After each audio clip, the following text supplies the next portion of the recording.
Dixo presenta Welcome Wednesday, July 2nd, 2025 with Cam, head of Ape himself. Hosted by Law and Meirav. Hello, everybody, and welcome to the monthly Welcome Wednesday show. If this is your first time tuning in to Welcome Wednesday, this is a monthly show that we host on the first Wednesday of every month. We're a community-led initiative. None of us work for Yuga Labs. We're not being paid to do this. We do this out of pure love and passion for the club, and because we know how important it is to bring apes together. And our mission is simple. It is to give apes the big, warm welcome they deserve right here on the timeline and on this show. We want to help them settle in, find their path, and feel right at home within the club. So if you're a new ape in the audience tonight, we'd love to get you up here later to introduce yourselves and tell us why you joined the club and see if there's anything that we can do to help. Also, by jumping up here and introducing yourself, you'll be able to earn a Welcome Apes cupcake badge to rock on your other page profile. This badge lets others know you're official and features amazing art by MeiravHaber. Also, quick note, after we get done with our special guests, please hold off from just coming up here to tell us about your project. We're totally cool if you're new and need help with something that you're working on, but this space is about welcoming new apes and hearing their stories and building connections. My name is Law of the Saw, and I am your host here for today's Welcome Wednesday. I've been in the club for over 2 years and have helped run the Welcome Apes account alongside my guy Dort for the last year. Dort will be with us here shortly. Every couple of weeks, Dort and I take turns scouting the timeline, finding new apes and making sure they get some love. And, speaking of Dort, he'll be joining us here shortly. He's running a little bit late with work. But we also have joining with me alongside the one and only MeiravHaber, both of which Meirav and Dort are longtime club members and part of the Welcome Apes committee. Grateful to have both of them here with me today. We've got an awesome show ahead for everybody. I've personally invited every new ape that we've welcomed on the timeline this past month, plus some friends of the club to hang out with us here today. And as I said earlier, we have a very special guest, CEO of Ape, the man behind the mission. Cam is here with us tonight. I don't want to take up too much of his time. I know he's a very busy guy, so I'll quit yapping here shortly. But I do want to say this, and it's that I believe the long-term success of apes is closely tied to the success of Ape Chain. And as active and dedicated members of the BAYC, I think it's on us to kind of explore how we can support that mission. How can we help push the culture forward? What should we be doing? And what should we be paying attention to? So we're going to riff on that for a bit. Get Cam up here, trying to get him up here right now.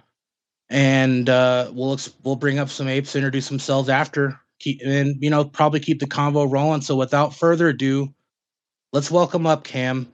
Happy Welcome Wednesday, dude. Thanks so much for being here today. How you doing? GM, appreciate being invited here. Super excited to be here. And, I think this is probably the first time I've ever really had a chance to chat with you guys live on a space, but I feel like it goes without saying everyone here on the space today is deeply appreciative of what you guys are doing and have done, with Welcome Apes. I check in on the timeline frequently, see who you're welcoming, see the conversations that you're bringing, getting everyone to sort of the same place, which is realizing the strength, the backbone of everything we've all built here, which is community. So appreciate the kind words when you introed me, but the admiration really is from me to you. Dude, no worries about the daddy duty. We know how it is. Not the first and probably will not be the last. Apes are multitaskers. So, before we get it through and start asking you some questions, getting to know you a little bit better, I want to do a mic check on Meirav. Meirav, how you doing today? Hey, what's up? Hello, La. Hello, Cam. Can you hear me okay? Loud and clear. Got you loud and clear. Amazing. Yeah, I'm happy to join you guys in this space today. I was just kind of laughing to myself about the diaper change. Master multitasker over here. Amazing. So yeah, it's great to have you join us. Yeah, Law, thank you for the mic check. Anytime. I know how these spaces can be kind of buggy, and just want to make sure everybody's working. But yeah, Cam, let's jump into it, man. Um, Dort gave me a list of some good questions, and I think I'll start off with one of Dort's questions. He'll be joining us here shortly, and it's, what does pushing ape chain culture forward actually look like in your eyes, especially when it comes from the everyday holders, creators, collectors. Your thoughts on that? For sure, I think it's a really good question. It comes at an important time. Um, I think it's really twofold. So everyone on this call, everyone that's part of the ape community through BAYC, right? We know that BAYC is at the heart of the ape ecosystem, but there's been a lot of other communities that have grown and strong communities at that. Everyone who's joined this ecosystem through BAYC, particularly the OGs, know what the early vibes really were. We all talk about bringing back the early vibes. We all talk about what it felt like to find people who just we instantly connected with. And I think in large part, like Ape Chain, when we first announced it, we talked about that the goal was for it to be opinionated. It was really to think about what does it mean to take those vibes and productize them? And I don't mean sell access to vibes. I don't mean hey, let's just pump the price of NFTs. Of course, we all want to see everything go up and to the right. Price of ape, price of BAYC, MAYC, BAKC, everything.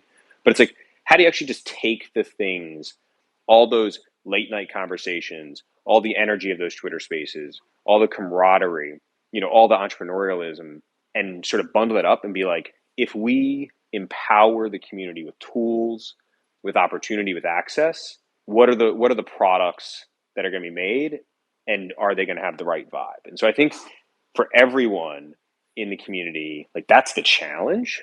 And I think it's not just the challenge that we at ApeChain are issuing. I think it's the challenge that all of crypto is being issued. Whatever community you're a part of, how do you extend the vibes in a way that brings new people in?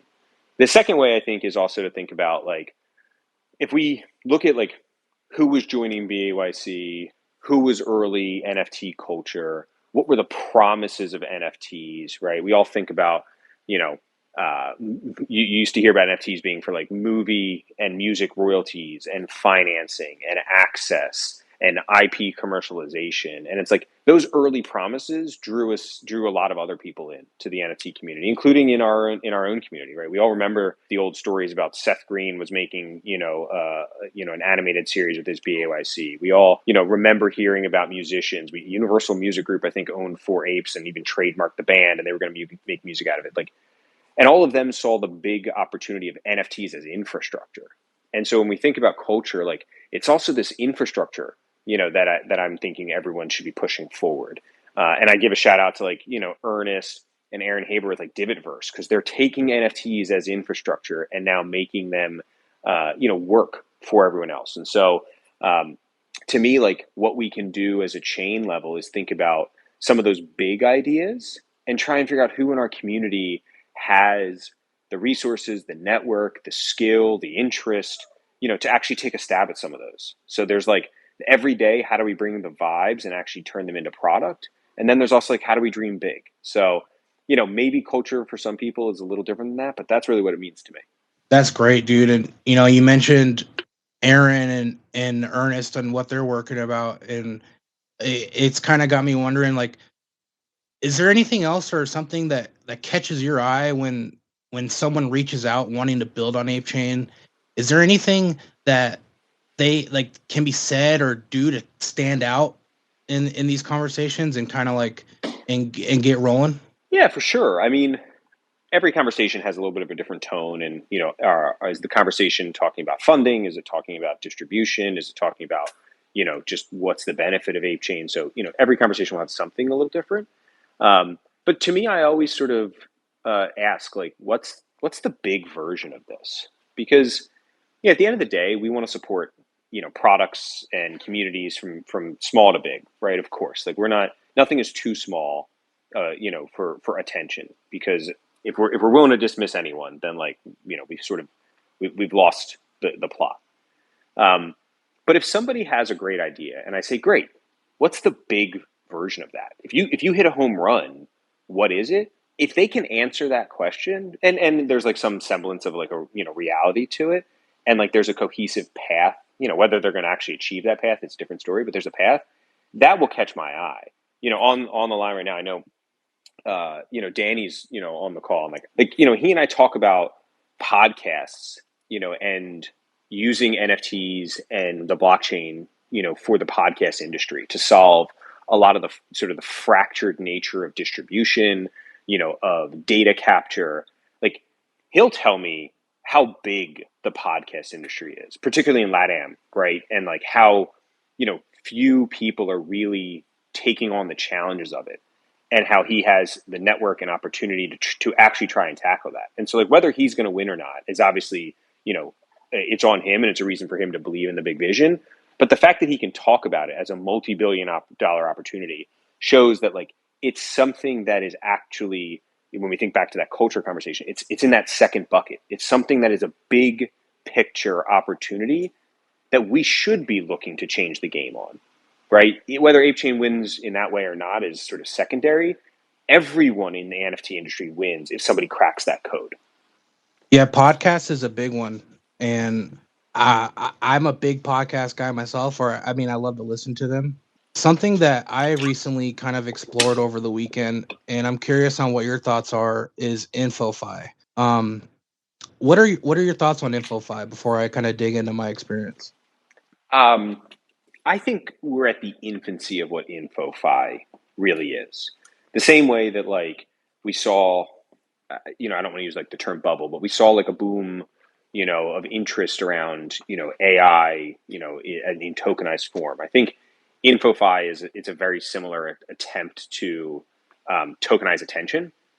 And like Web 2 has been obviously trying to quantify and segment and direct attention for decades now. And InfoFi is trying to do it in a decentralized way, in a social and gamified way. So I think the big picture opportunity is incredible. I haven't seen anyone yet that like, to me, has built something that is sort of multi-layered, more than just sort of, are we farming attention to get an airdrop? How do we actually build like depth of community the way that like truly influencers, have broken through? There's some stories about, like the Emma Chamberlain, sort of business flywheel, and like how, what her, what her open rate is on like her, for her fans, and what's her conversion rate. Like that's really where InfoFi to me has a chance to really change the game. Like if you can show that somebody has a stronger network and stronger ability to commercialize rather than just simply get eyeballs. So love the idea. Think some of the early products are great experimentations that are teaching us a ton. But I think the next generation is really where we'll start to see some serious impact that gets out of just like, hey, let me get an airdrop. Yeah, I think that's really well said. I've heard all the takes on InfoFi, and I had to kind of jump in this past weekend to get an opinion on myself. And it just seems like everyone's walking around as a billboard. And I kept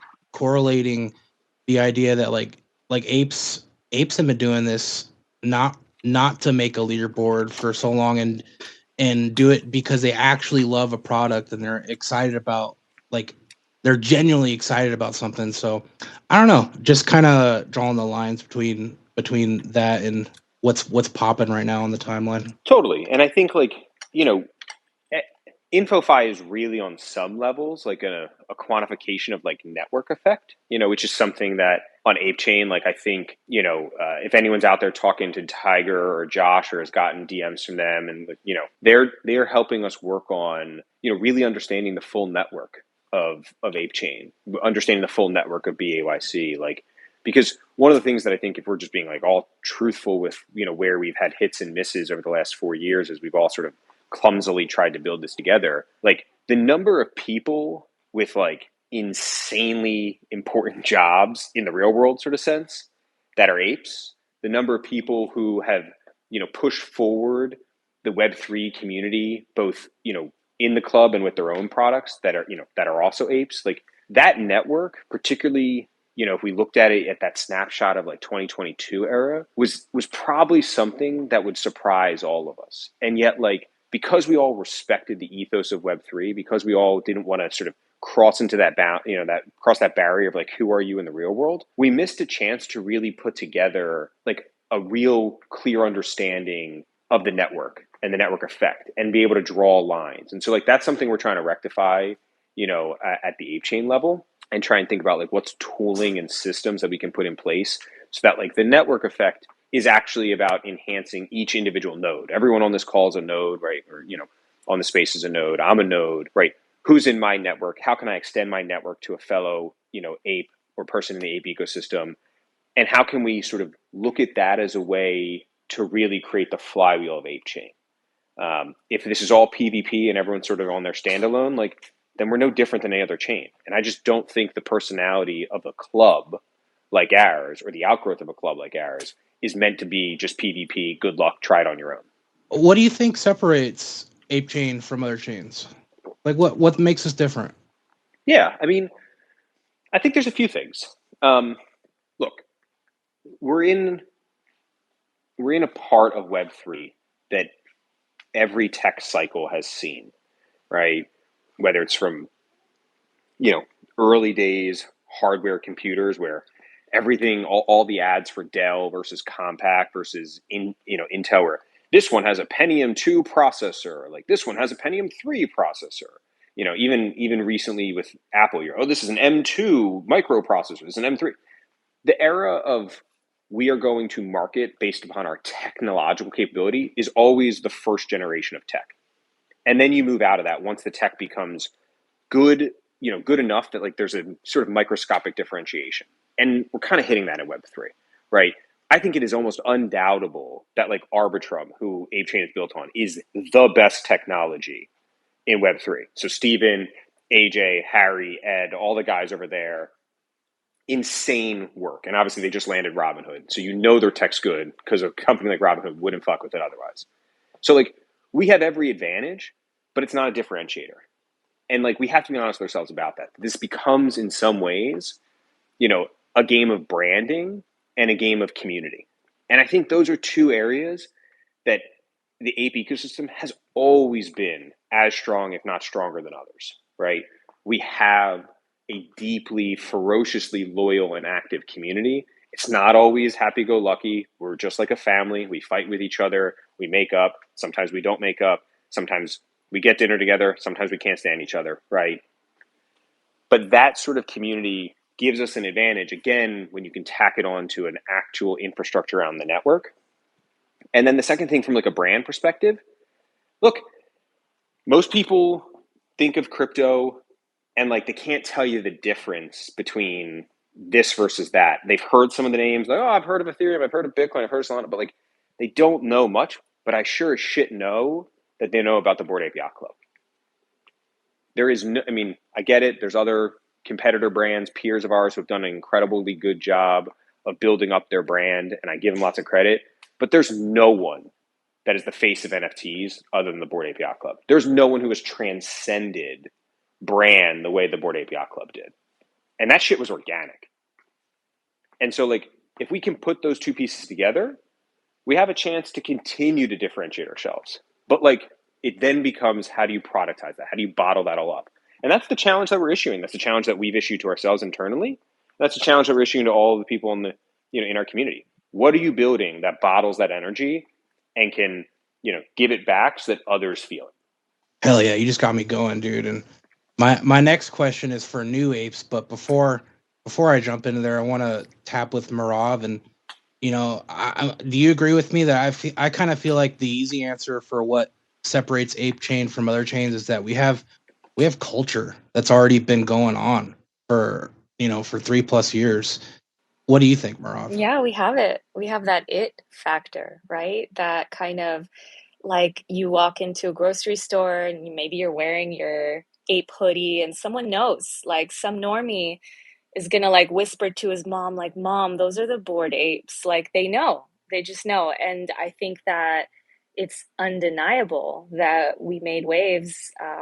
We the Bored Ape IP, and I was just hyped listening to all of the things that Cam brought up. Like, I don't know if you know, but before before I even got into NFTs or any of that, I was working for a company called Stupid Buddy Studios that belonged to Seth Green, one of the owners, right? So, and before I even knew that he was an owner of an ape, I was getting into apes, and it was so exciting to see how that all evolved. And by the way, I think he still owns his ape. I think he's still, these kind of projects are always in the works. Like you never know, like at what point of development it's at, but there's a chance that that might still resurface. And it's exciting to know, like you mentioned, Cam, that all of these like big names, we don't even know potentially like who's an ape.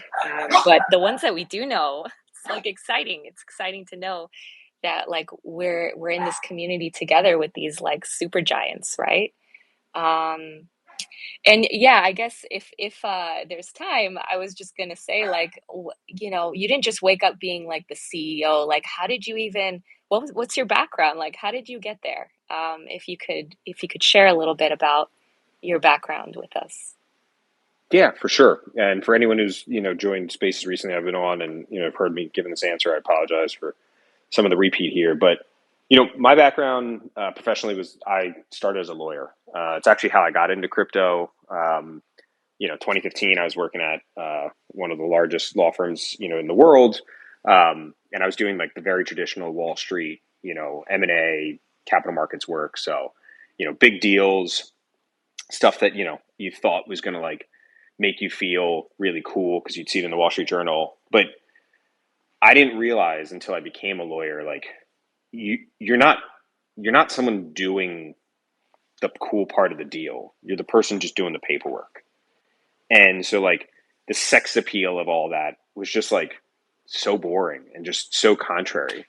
And so I was sort of like thinking about my career and like, I ultimately had a chance to do this interesting joint venture between Palantir, who obviously is, in the news now for what it's become in the last 10 years, and Credit Suisse. And I really did find the joint venture they were doing to be so much more interesting on a business level because I was able to be part of sort of this conversation about how do you take these two giants and build something between them. And I love this idea of like, there was layers to it. There was a corporate layer, there was a commercial layer, and then there's a regulatory layer. And so that work, which was the early sort of era of fintech, just sort of grabbed my attention. And I was able to then work with so many small companies, which got you a little closer to the fire. So of course, like 2015 turned to 2016, fintech. That was the early rumblings of the ICO era, and I was kind of one of the only lawyers at my firm that was a junior associate at least, interested in willing to do it, and so I had first stab to do all that work, and that ultimately became sort of part of my early journey for the first few years of my career was being one of the only crypto lawyers at the firm. But I was still sort of feeling that distance. I was sort of coming in late. I wasn't working with the earliest projects at the design phase, at sort of the that ideation phase, and so I ultimately moved a couple firms and ended up landing at Fenwick and West, who to this day I think is still one of the best firms out there, doing some of the most cutting edge, interesting stuff. Shout out to Andy Albertson and Ryan Strauss and Chris Crawford and Iggy and all those guys. And this was like 2021, and I was it was the first time in my career I was able to do crypto 24/7, 365, and I got to represent everyone in the industry. At the time, every major exchange, most of the L1s. We were doing the whole Solana ecosystem through FTX. We were doing most of the NFT marketplaces, and that led to actually getting to meet Gordon and Gargamel and Tomato. Like, I didn't know these guys' real name. I knew who they were. It had been right after the mutant drop that we started to get to work directly with them. And I spent the next 7 or 8 months working really closely with the guys. And come spring, right after the other deed mint, I was lucky enough to be able to join them and be part of Nicole's leadership team. I was our original chief legal officer at Yuga. And really over the next couple of years, I got to work on some of the most fascinating areas of Web3, not just from the legal side, of course, trademark and all these IP issues that were coming up, not just sort of productization, but really at the business level, seeing the comings and goings of partners, thinking about, where do you want to build, and, being in the room, learning from, the executives we had, the creativity of Nicole, the sort of the sort of corporate growth and development that Daniel brought to the table, and ultimately, seeing that sort of founder energy from Greg and Wiley, particularly when Greg came back as CEO, taught me a lot and let me evolve in my role. And I ultimately became the chief business officer, and as well at Yuga, and that led me be pretty close to the fire on the ape ecosystem side. So I was started working with Wabam and Mo and Hazel and the whole team, last summer, when Ape Chain was sort of coming to be and Banana Bill was coming up into a vote, and then the governance revamp. And so, I've had a hand being on the Yuga side of the house to shape the ecosystem in a way that we thought was really additive and beneficial. And so when the governance revamp went through, we were thinking long and hard about who would be the right type of person to lead it. Like Greg said it that first day at Coffee with Captain, he felt like this is a role that, like, unless you're part of it, you'll never really excel in. And then I was, that sort of right mix of being experienced in the ecosystem, having sort of a fresh eye, given my background, and also having a deep understanding of how Yuga builds and where it wants to go. And I could be, a partner to him and help, and Figgy and Peepee and Quit and James and the whole team there. I could be their partner in helping sort of blend the two. Because, I give Mo, who's a special council member, a lot of credit today. He just posted, a really great retrospective on the ApeCoin DAO. And one of the things he did talk about was sort of the separation between the DAO and Yuga for all this time. And I think where we're going with ApeCo, and part of the role that I, accepted was helping to be the person to blend that. So, sorry for sort of the long background there, but that's my story. No, that's amazing. Thank you for sharing that. That's awesome. Chief Business Officer. What a cool title also. Just a little side note. Appreciate that. I'm not sure my day-to-day changed. I was there to, whether morning, noon, or night, to talk to Greg and the executive team about whatever, cool ideas we came up with. But, at least ChatGPT gave me a title for it. Chief. Now you're the chief of Ape. I don't know. I think chief of Ape is a lot cooler of a title, if you ask me. That's a banger. I'll be chief of anything, honestly. Like chief of whatever. It's fine. I think the best part, I feel really lucky. I don't take this role for granted. I feel really lucky to be helping steer this community. But there's there's that great Game of Thrones line, where it's like, he who calls himself king is no king. And so, like, I look at this role as just being, someone within the community who has a lot of power to affect the community's voice and, to bring resources to bear. And so, that's why I finish all these Twitter spaces. I'll do it today, even though I'm about to say it again. Like, that's why I say there's no one in this community I won't talk to. My DMs are open. I sometimes am not the best at responding, or conversations fall off, and I will continue to get better about that, particularly as my little one grows and I have, a little more concentration. But, like, that's what this role is. Like, if we're not willing to know the ins and outs of our own community, there's no way we're going to grow bigger than we are today. And if we want to see that number up and to the right, we definitely have to grow. And so that starts with me, that starts with everyone on this call, putting in the effort day to day to grow. And so it's like, isn't the irony of, like, I'm lucky enough to be on this call. Like, that's what you guys have been doing with Welcome Apes for a long time. And it's like, how do we take the, what you've done and directly filter that into the question of how do we grow our network? Who's already in our network? How do we pair people up to make them better? I think that's let's fucking grow. Yeah, you nailed it. Like the idea of being, not just the idea, but like being approachable day in, day out. And having this network, right, of people who are approachable. I think that's also what I think is the reputation of apes. Like we open our DMs, we listen to ideas and collaborate. So I love that you're living that. Thank you. Appreciate that. Cam, I have 3 questions to kind of, and these are questions that are going to help me and everyone that's a part of Welcome Apes help as we, talk to new apes every month and in the DMs and on the timeline. to kind of get a better picture of what to say when they ask these types of questions. So these are kind of questions for the community.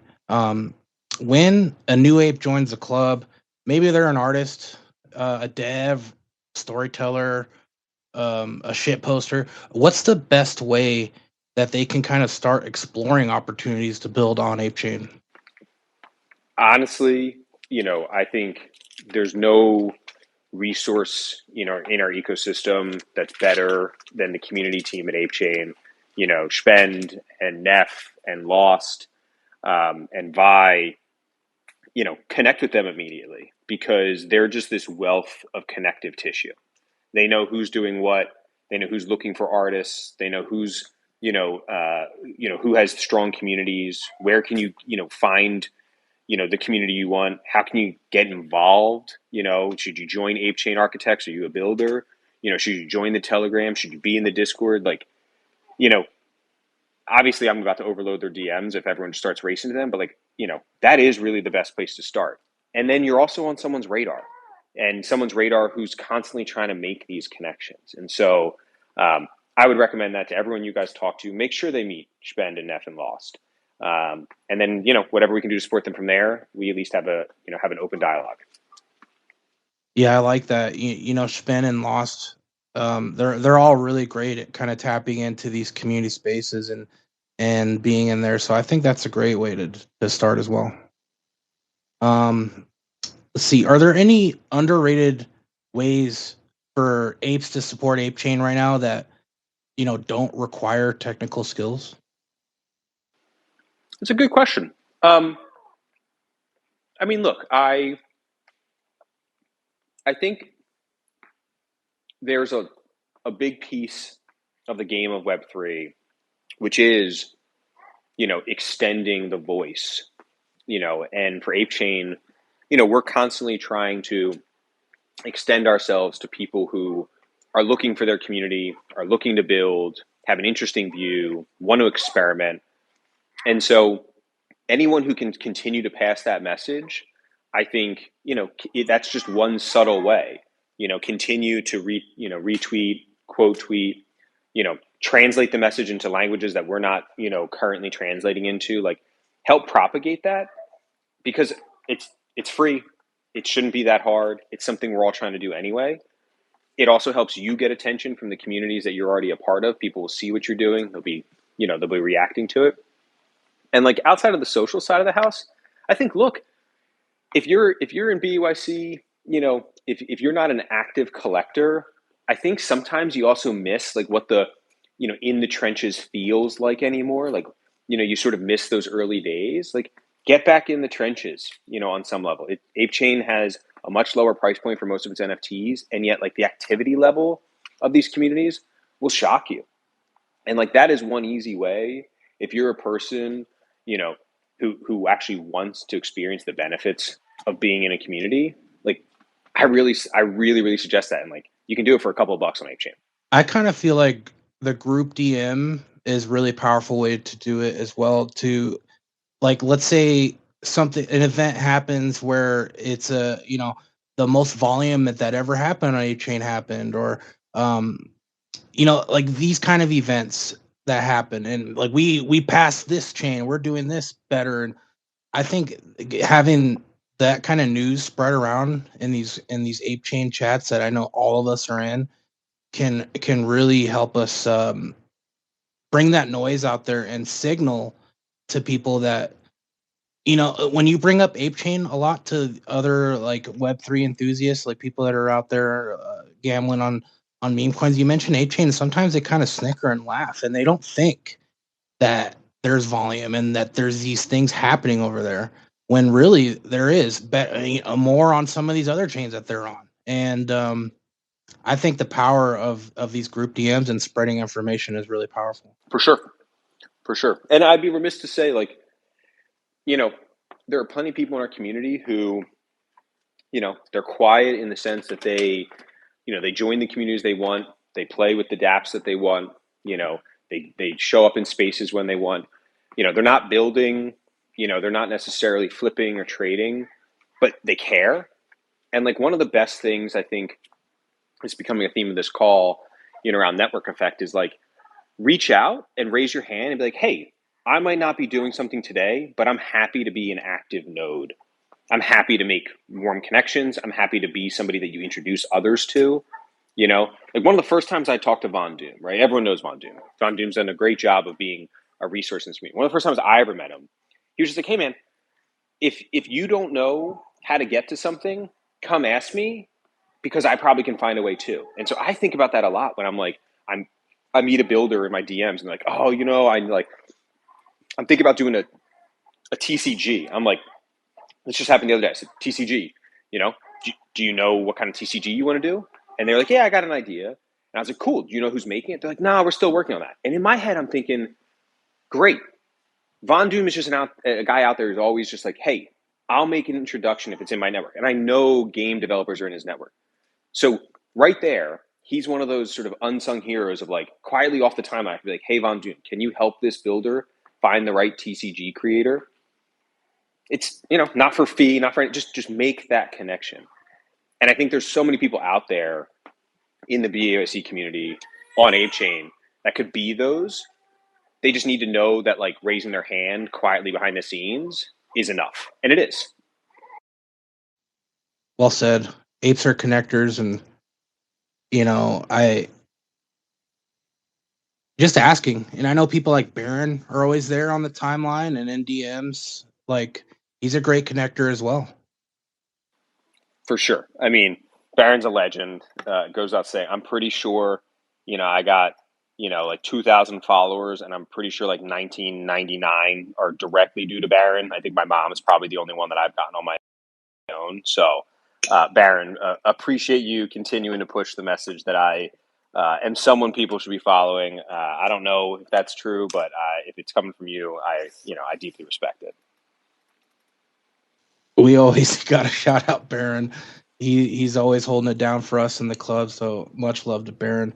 Cam, I just have one more question for you, dude. I don't want to take too much of your time. Like I said, I know you're busy, and want to pass it to Meirav before we kind of venture off into the next part. Also, before I ask, I wanted to mention that if you have your other page profile set up and you joined the Welcome Apes community, we've gone ahead and whitelisted you to be able to claim your Welcome Ape cupcake badge. So it's a big honor for us to be able to do that for you. And appreciate this that. badge, if you rock the badge on your profile, it kind of lets people know that you're official, like a referee with a whistle. So I will make sure we got that set up for you. I appreciate that.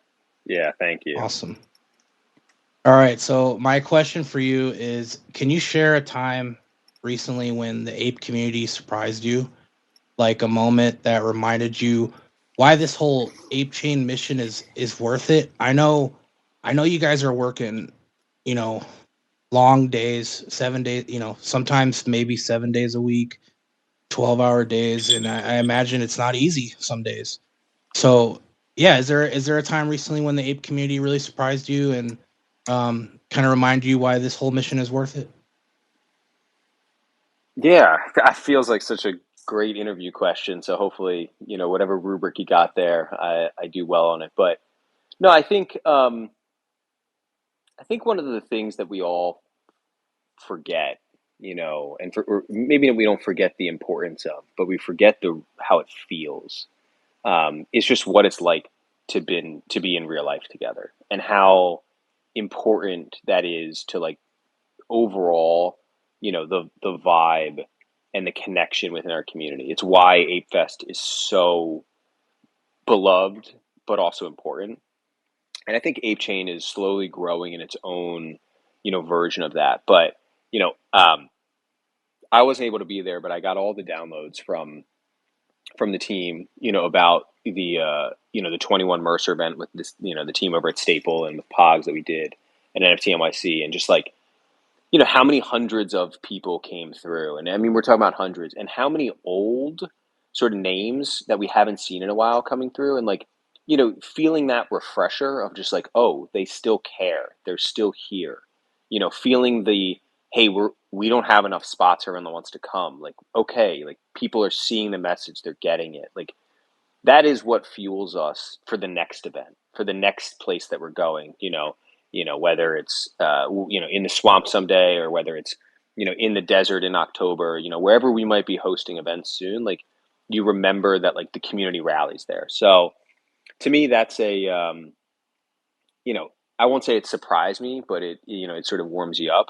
And then I'll just like say like I jump on these spaces, and periodically I'll just scroll to see who's on the line, and like who's building, and like what they're building. And you know I think you do feel that energy. Even though I'm talking, it's only three of us talking on it. Like you do feel the energy of the people in the room. Like you know like I'm just looking at it right now, and I did this last time, so please no one take it as offense if I don't say your name, but just like quickly scrolling, like Justin Fredericks, like dude has some of the most creative ideas, in Web3. Like we haven't found the right opportunity to work directly together, but like just hearing what he's working on, like pushes you to want to, build something interesting for yourself. Like the Rad TV team, I got a fellow Cameron brother over there. Like these guys are really trying to push the envelope, both on the content side. They just launched, a show that has, a character in it, but they're also trying to push it on the infrastructure side. How can you extend that content to, you know, um, Sony TVs and through apps around the world, and extending Web3 content to all of those things when we're being shut out of Web2 and all of that. Like I shouted you out last time, Gene, so you get no more love on this one. But obviously all love for you. I saw Minty Fresh, you're on the line. Like dude has the as a lawyer myself, like he's got such a creative idea about how to create an investment vehicle that is tax efficient for apes. Like it blows your mind. And like sometimes I'm like, I don't know the best way to support you, but like I want to find the right opportunities. And so just being a part of that sort of energy and that sort of ingenuity, it makes you feel like, all right, I gotta bring something more to the table, because this is the level that everyone's swinging at. I got to be able to swing at that level too. So again, I not trying to sort of exclude anyone from that list. I know there's a ton of insane builders here, but like coming out of this call, I got to be like, all right, all these guys were listening to me. What am I going to say that's going to surprise them? Because they always continue to surprise and inspire me. Apes have been known to surprise and delight, and I gotta say, full disclosure, I didn't provide Cam with any of the questions that I asked him today, and um, I must say that I'm quite impressed with the answers and your insights and thoughts on and responses to these questions, man. And again, I just want to thank you for your time, and want to pass it to Meirav here to see if there's anything that maybe you want to touch on or ask. And while we still have Cam up here today.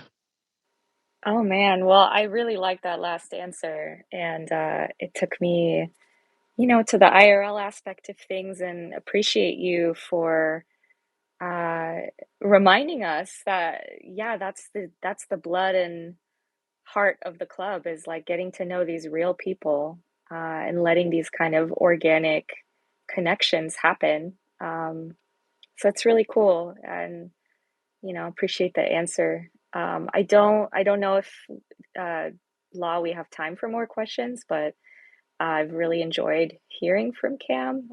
Just let me know what your thoughts are on that, Law.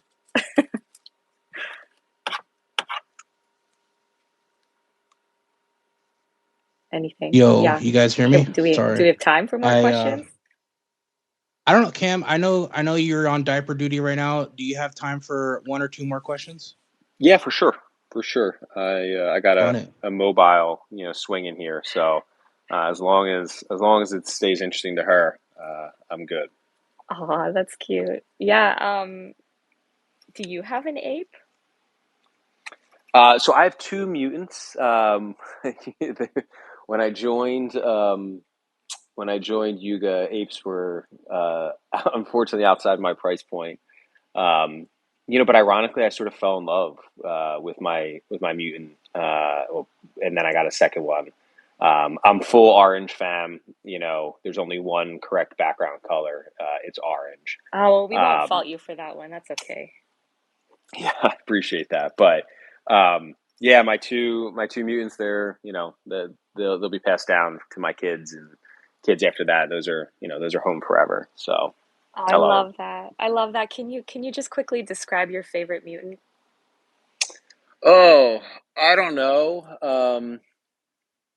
The thing that I loved about mine, is the body of the mutant, sort of has multiple of the other furs. Um, with a hint of cheetah, and I just felt like it almost like had a cheetah tattoo to it, and so I just, for whatever reason, I just thought that was the coolest looking mutant. I had, and I still think mine is the best. I'm sure there's others that people love more, but yeah, I just felt like having that bit of a mixture of the different, essentially to me, it's like a mixture of all the different bloods. Just made me feel a little bit like an ultra mutant. No, I love that. Cheetah Gang too. Cheetah Gang is beloved by all, I feel. What do you think, Law? Dude, Cheetah Gang is where it's at. Honestly, that's where a lot of the Ace with style, I'll say, the Ace with Riz, the Huzzes, they're Cheetah Gang. It's just unfortunate the orange background thing, but I'm willing to let it slide. I appreciate that. I appreciate that. Cam, are you planning on going to Ape Fest this year? Oh, for sure. I did Vegas last year for 4 days, and I'm pretty sure that is 2 days too long. So Ape Fest for the weekend sounds perfect. So I'm pumped to head out there. I feel like the energy this year is going to be immaculate. Um, you know, Hong Kong was insane energy. Lisbon brought sort of a different flair and culture to it. I just think, coming back home to the States, Vegas has been somewhere that the club has been talking about for years. People are like, "Can we do it in Vegas?" I just think we're going to feel, an entirely different level of energy, that we haven't probably seen in a few years. And like, we got some tricks up our sleeves. I know the Yuga team does as well. We have some on the Ape side of the house, so we're super excited, to share with the community. Dude, I cannot wait for Ape Fest. It's going to be my first Ape Fest myself. I've had to miss out on the last couple, but not this one's close to home, so I'm definitely not missing this one. For sure. Yeah, uh, it'll live up to its name. I'll tell you that. I can't wait. And I want to ask, were you able to collect any of the NFTs that were kind of available to the public since you didn't get a chance to go to, New York City last week? There were some really cool pieces that were launched on Blever that kind of, helped a lot of us feel like we were a part of the fun going on there minting these NFTs. Definitely. Yeah, I mean, like you, there's a bit of FOMO. I scooped all of them. You can't miss out. It's like NFTs, at their most primal level are really a way to show your support for creators. And I feel like, the artists that we were working with, and bringing to Ape Chain, they're not the first, sort of, contemporary artists, coming to Ape Chain, but like, I just feel like they really did speak to, what the vibe was that we were setting at NFT NYC. And so, at that very simple level, I, of course had to support. But at the same, on top of that, you sort of think about like, you know, I've never thought of myself as like an art collector. I've never really thought about what does it mean to curate, essentially things that are, your interests. And now, you can check out the Head of Ape wallet at Magic Eden. Like, I've slowly been able to collect a ton on Ape Chain, and like, you do, like, Meirav, you asked the question, like, what's my favorite looking mutant? Like, I start to see even habits and patterns in the things that I've, all the NFTs I've acquired, and in my head they're starting to segment, and I'm starting to build a collection. And so, you know, I for as long as I've got ApeCoin in my pocket, there's an NFT that I'll be hunting. We got lots of apes on Ape Chain. We got these night gliders. We got squirrels. We got all these different animals. What animal do you think we're missing on Ape Chain? Oh, um, that's a great question. I don't know. I don't know, maybe there already is, but when I was like a kid, I just thought manatees were like the funniest, dopiest, um, animals around. And I just think, we're in an era right now with NFTs of like cutesy characters are really finding like, and not just in NFTs, obviously, across the globe, cutesy characters are having a moment. Um, yeah, I think manatees would be a really fun collection to play with, particularly with sizing. How chubby you can make them, and proportion. So I don't know if anyone else would like them, but if anyone drops a collection, I'll probably buy as many as I possibly can, just because I think it's funny. Well, you may have just inspired a manatee collection on Ape Chain Cam. I'm in it. I'll buy some as well. And what was I going to say? I was going to, oh yeah. So I don't want to take too much of your time. Like I said, I know you're busy. And before we kind of let you send off and get back on daddy duty and get back to work, is there anything that like you want to say that maybe we didn't touch on here today, or any ideas or thoughts that how we can continue to help push the culture forward and keep helping out with everything that you guys are putting out? Yeah. I talked about it a little earlier, but I really do think that, first and foremost, I want everyone, in the community, or people that think about joining the community, to know like my DMs are open, my team's DMs are open. We're all here. We're real. We care. We're part of the community first. Not, we don't just work in the ape ecosystem. So if anyone ever needs anything, whether it's the simple questions of like, can I use the gorilla, to the, hey, I've got an idea, to, hey, will you support, or hey, I, just created this new collection, shoot us it. The worst that can happen is like, hey, it's just not the right time to chat, or it's not the right idea to chat about. But please know we're here. In terms of, all of us working together, like I said, we are actively working on like how to strengthen the network effect here. And I think, what you guys are building, have, done in terms of being such a welcoming, force for, the club. I think that's a core pillar of what that network really is about. So I deeply appreciate and encourage you guys to keep doing it. And let's also find ways to really hook that into the broader effort that we're undertaking. And then lastly, like I said, for all the quiet types out there who don't want to get on some master list or don't want to, put anything on the timeline, but want to be a force for good within the community, shoot me a note. Let me know what what you've worked on. Let me know what what your network looks like. Let me know, what connections you either want or need, or you'd be willing to make, and be a node for us. This is a give and take community. What you put in is what you'll get out. And I think the more that we all put in, the more we're going to get out. So, those are my final sort of parting, thoughts. I really appreciate being able to be here today, chat with the community. It never sort of surprises me the turnout we get, how many people, on a middle afternoon on a Wednesday, we'll jump on in. So thank you guys for listening. I'm looking forward to getting to chat with everyone real soon. Cam, thank you so much for taking the time to be here today and spending a little extra time to have fun with us and educate us on what to look out for. And yeah, this was great, dude. Meirav, is there anything that go for it? No, I was just going to say thank you for joining us. It was really nice to hear from you and get to chat. And yeah, I loved all the answers. So same. Yeah, back to you, Law. For sure. Wait, and Meirav, did you make at Ape Fest? Were you making the clean cowboy candles with oh my God, with bad teeth? Were those yours? That was me. Do we have any more somewhere sitting around? I burn mine to the den. All right, I'm gonna DM you. I might need a few extra of those. That's amazing. To anyone who needs a good candle. I'll throw in some mints too. So my lesser known brand, Mr. Oh no, Clean I've got Cowboy.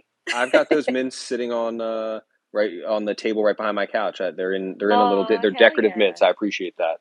But no, for anyone who needs a good candle, and wasn't at Ape Fest, in Lisbon, we had this, really awesome MBA bodega, and Meirav has, these really good, really, really great smelling candles. I smuggled them home. I don't think I declared them to customs. I don't know if I had to, but they smell amazing. So if you do have some extra, I'm definitely coming for any, but I recommend anyone out there to also DM Meirav and see if you can get, one for yourself.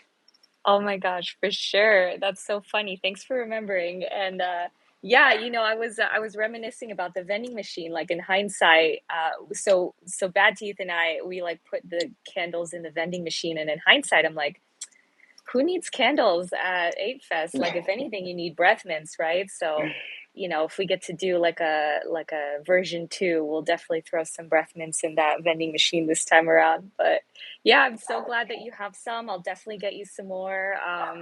Awesome chatting with you. Amazing. I appreciate that, guys. Well, thanks so much. I'm looking forward to getting to catch up again soon. Thanks for listening to Ape Chain on Chain. This project is powered by the ApeCoin DAO through AIP 572, bringing our community's valuable conversations on chain and also on traditional audio platforms. Rate this episode and/or leave feedback and earn Dixo rewards by visiting the Dixo on-chain platform.